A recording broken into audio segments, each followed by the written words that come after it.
Welcome to today's deep dive. I'm really glad you're here with us because today we're trying a bit of an experiment and I think you're going to love it. Yeah, it's definitely a unique approach for us today. Right, because usually we take a massive stack of articles, complex research papers, heavy books, and we distill them down so you don't have to read them all. Hmm. But today our source materials is actually incredibly brief.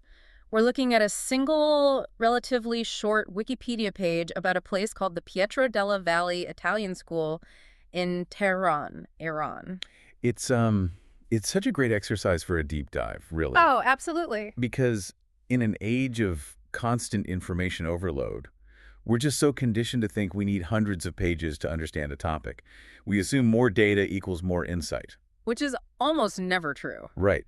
Honestly, sometimes the most profound realizations don't come from massive textbooks.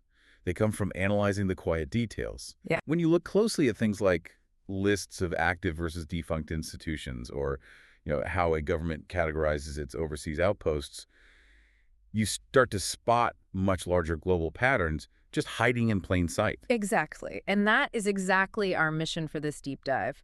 We're going to use this one specific school as a magnifying glass. I love that framing. Thanks.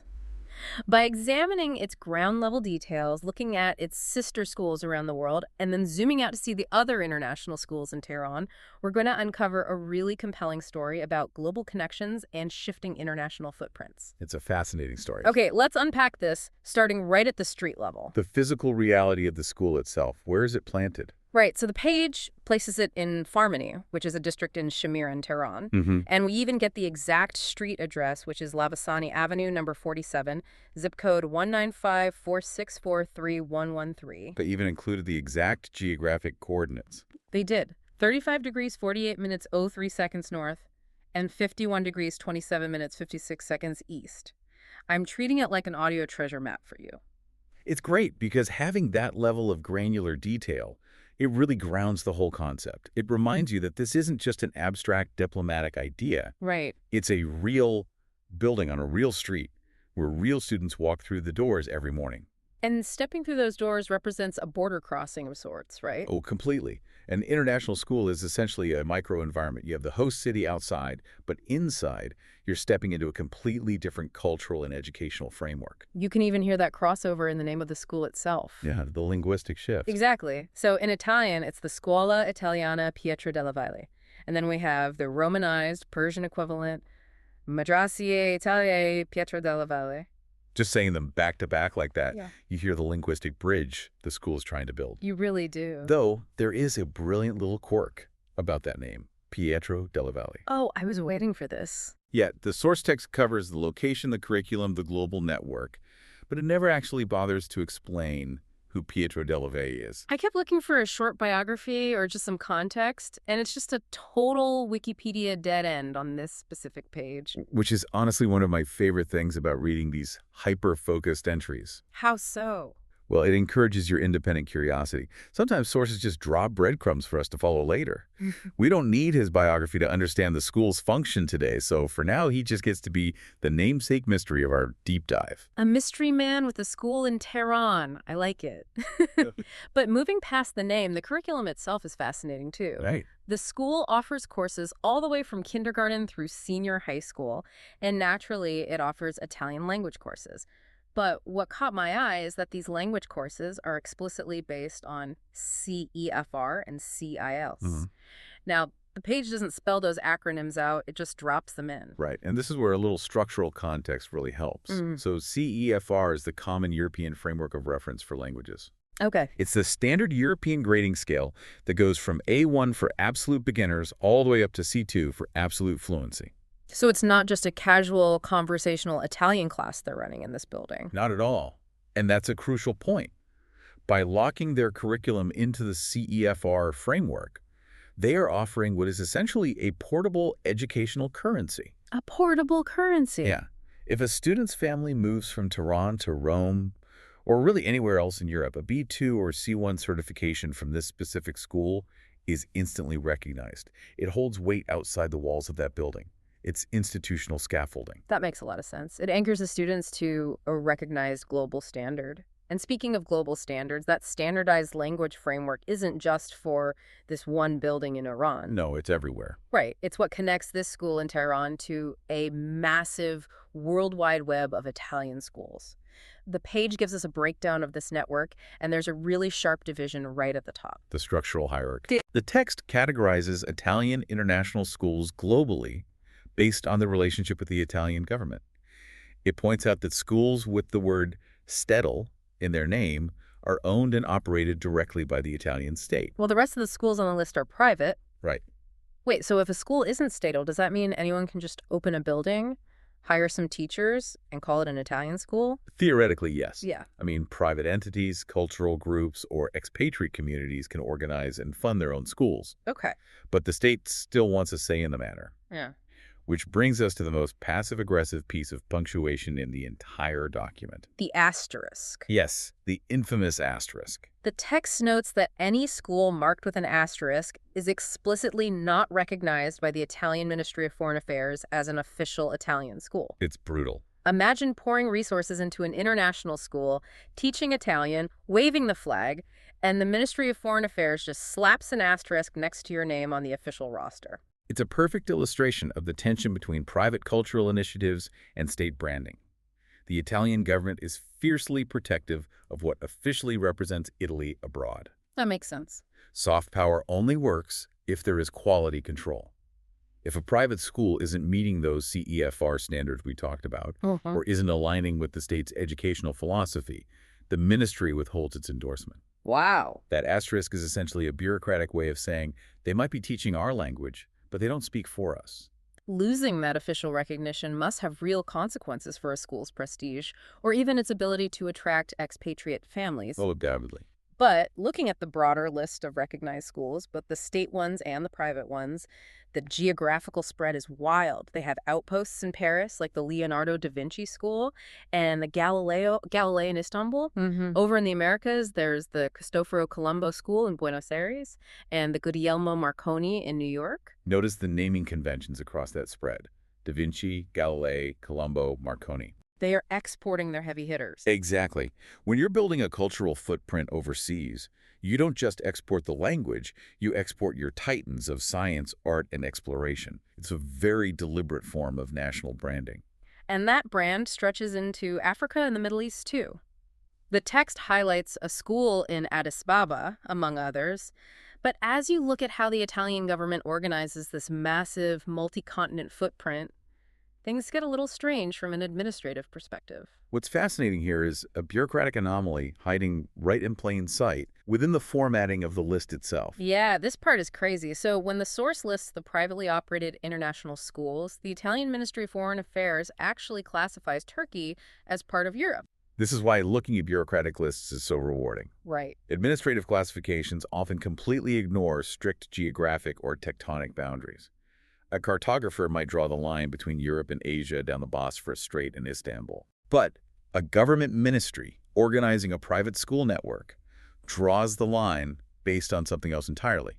Perhaps regulatory alignment, historical diplomatic zones, or just administrative convenience. It's like the bureaucracy creates its own alternate version of world geography just to make the paperwork flow better. Precisely. The map conforms to the ministry, not the other way around. That's wild to think about. Yeah. Now, amidst all these active schools spanning from Buenos Aires to Istanbul, there is one final, very stark category on the global network list. Yeah. It's just labeled closed. And for the entire globe, there is only one Italian state school listed under it, the Istituto Italiano Statale Omnicomprensivo in Asmara, Eritrea. A completely closed chapter. The text doesn't tell us when it closed or why. It just sits there as a single solitary entry. Think about the immense effort, the diplomatic negotiations, and the capital required to open a state-owned international school. It is a massive undertaking. Right. So when a government officially shutters a statal school, it represents a significant turning point. It's a place where a cultural and educational bridge was built, utilized, and then ultimately dismantled. Which is a perfect pivot back to Tehran. Because the concept of institutions opening and closing brings us to the most revealing part of this entire deep dive. The source material doesn't just list Italian schools globally, it also lists the other international schools operating locally in Tehran alongside our Pietro della Valle school. And this is where that single Wikipedia page acts most powerfully as a magnifying glass. By showing us the local ecosystem, we get to see the shifting plates of global diplomacy.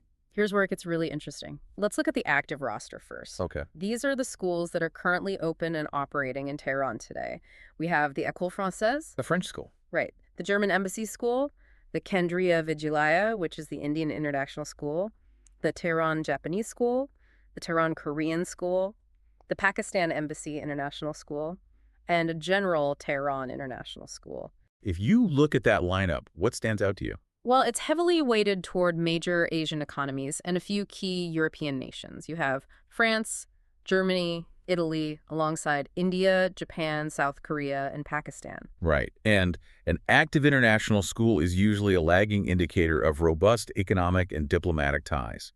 You need a critical mass of expatriate families, diplomats, engineers, business executives living in a city to keep these schools funded and populated. Makes sense. So that active list tells us exactly who is currently doing business and maintaining strong diplomatic channels in Tehran. Okay, but then we get to the second list, the defunct roster. Yeah. These are the schools in Iran that are no longer operating. The British School of Tehran, the Tehran American School, the Community School of Tehran, the Iran Bethel School, the Iran Zaman School, and oddly enough, the American School of Isfahan, which isn't even in Tehran, but it gets grouped into this defunct category on the page anyway. If we connect this to the bigger picture, without having to open a single history book, without reading a geopolitical think piece, you can see a massive paradigm shift. The contrast is jarring. The active list is thriving with European and Asian institutions. The defunct list is dominated by American and British schools, sitting side by side with historic-sounding places like the Iran Bethel School. This raises an important question about how we view educational infrastructure. We tend to think of high schools as politically neutral spaces, just classrooms and chalkboards. Right, just kids learning math. Exactly. But an international school is a physical manifestation of a bilateral relationship. When a relationship between two countries is strong and cooperative, the school thrives. When that relationship breaks down, the families leave, the funding stops, and the school becomes defunct. The text doesn't even need to explain decades of foreign policy shifts. The simple headings of active and defunct do all the narrative heavy lifting. You just look at the names under each column, and the geopolitical story tells itself. Exactly. And the inclusion of the American School of Isfahan on that list is a really great catch. Isfahan is hundreds of miles from Tehran. But for whoever compiled this information, the American educational footprint in Iran was viewed as a single, defunct, monolithic entity, regardless of the specific city. It underscores how total that diplomatic shift was.